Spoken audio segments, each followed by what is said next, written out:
आदित्य, आप बने रहे मेरे साथ। इस बीच एक और बड़ी खबर निकलकर सामने आ रही है और उसका रुख कर लेते हैं। चलिए अपडेट आप तक पहुंचा। जहां जयशंकर ने यूएन मुख्यालय में प्रदर्शनी का उद्घाटन किया और प्रदर्शनी से पाकिस्तान प्रायोजित आतंकवाद को बेनकाब किया है। आतंकवाद के खिलाफ जीरो टॉलरेंस हो, यह कहा गया। विदेश मंत्री एस जयशंकर के द्वारा न्यूक्लियर ब्लैकमेल के आगे न झुकें, ये बड़ी खबर जो इस बीच निकलकर सामने आ रही है। हमारे सहयोगी आदित्य लगातार बने हुए हैं। आदित्य, आपका रुख करेंगे, लेकिन उससे पहले सुनवाते हैं किस तरीके से विदेश मंत्री का बयान सामने आया।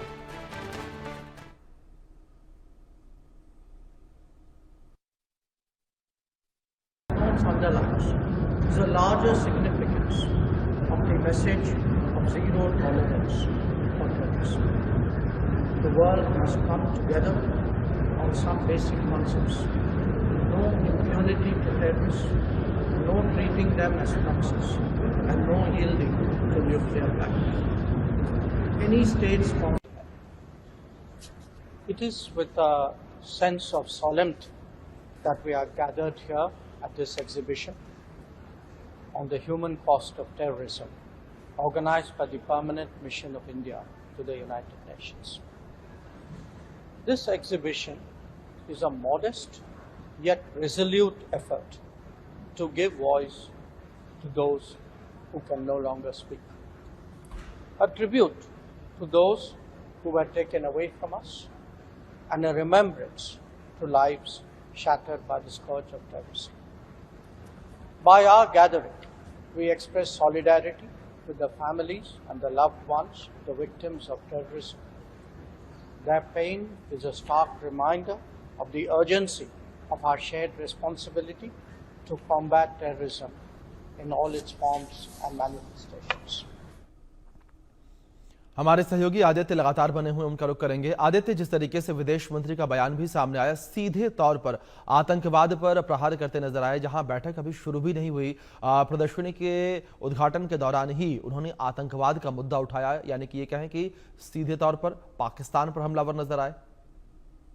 जी बिल्कुल अभिषेक, फॉरेन मिनिस्टर जयशंकर ने डायरेक्ट पाकिस्तान पर अटैक करा है, क्योंकि पाकिस्तान दुनिया अब जान गई है कि पाकिस्तान जो है ग्लोबल टेररिज्म का एक एपिसेंटर बन चुका है। और किस तरीके से यूएन डेजिग्नेटेड टेररिस्ट को पाकिस्तान पनाह देता है, और काफी जो है टेररिस्ट कैंप्स को भी पाकिस्तान आर्मी की फंडिंग जाती है। तो कहीं ना कहीं अब ये पूरा एक तरीके से ग्लोबली पाकिस्तान को जो आइसोलेट करने का जो प्रोसेस है वो शुरू हो चुका है। और इसके बावजूद काफी सारी कंट्रीज अब जो है जान चुके हैं कि पाकिस्तान जो है खुला आतंकवाद को समर्थन देता है और आतंकवाद का फैक्ट्री है पाकिस्तान। और कितने तो अब देखने वाली बात रहेगी कि क्या जो है क्वाड फॉरेन मिनिस्टेरियल मीटिंग है, इसमें क्या ऐसा बहुत मुमकिन है कि पाकिस्तान द्वारा जो टेररिज्म को सपोर्ट दिया जा रहा है इसका जरूर मेंशन होगा क्वाड मिनिस्टेरियल फॉरेन मिनिस्टेरियल में। और जो है स्टेप्स भारत ने ऑलरेडी ये चीज घोषित कर दिया है कि there will be zero tolerance against terrorism, against Pakistani based terrorism. तो कहीं ना कहीं अब देखने वाली बात रहेगी कि आगे आने वाले समय में कितना पाकिस्तान की ऑलरेडी इकोनॉमी जो है बहुत ज्यादा खराब हो रही है। पाकिस्तान वर्ज पे है FATF की ब्लैक लिस्ट में जाने की। तो कहीं ना कहीं अब जो दिक्कतें हैं पाकिस्तान के लिए बढ़ने वाली आने वाले कुछ समय में, अब देखने वाली बात रहेगी कि कैसे दुनिया जो है पाकिस्तान का ये नापाक चेहरा बेनकाब करती है। अभिषेक जी बिल्कुल। आदित्य, दूसरी ओर अगर बात आतंकवाद को लेकर की जाए तो जाहिर तौर पर आतंकवाद एक वैश्विक मुद्दा है और इस आतंकवाद के मुद्दे को हल करने का प्रयास समय समय पर किया जाता रहा है। लेकिन अगर बात आदित्य यहां पर पाकिस्तान को लेकर की जाए, पाकिस्तान जो है वो लगातार आतंकवाद को बढ़ावा देता रहा है। क्योंकि अगर हम यहां पर बात करें, जहां इससे पहले रक्षा मंत्री राजनाथ सिंह चीन गए, वहां पर भी उन्होंने आतंकवाद का मुद्दा उठाया था, पहलगाम आतंकी हमले का मुद्दा उठाया था। और अब रक्षा मंत्री के साथ साथ विदेश मंत्री जिस तरीके से अमेरिका गए हुए हैं, वो भी आतंकवाद का मुद्दा उठाते नजर आ रहे हैं।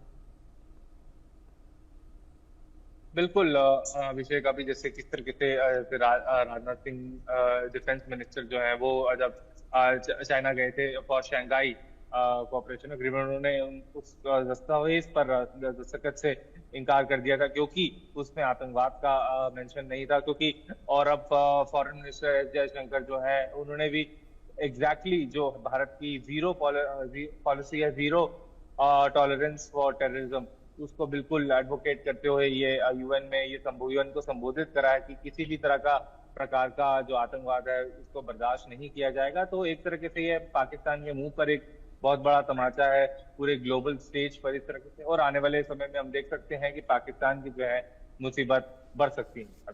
जी बिल्कुल आदित्य, फिलहाल बहुत शुक्रिया आपका जुड़ने के लिए और इन अपडेट्स के लिए। वहीं बीजेपी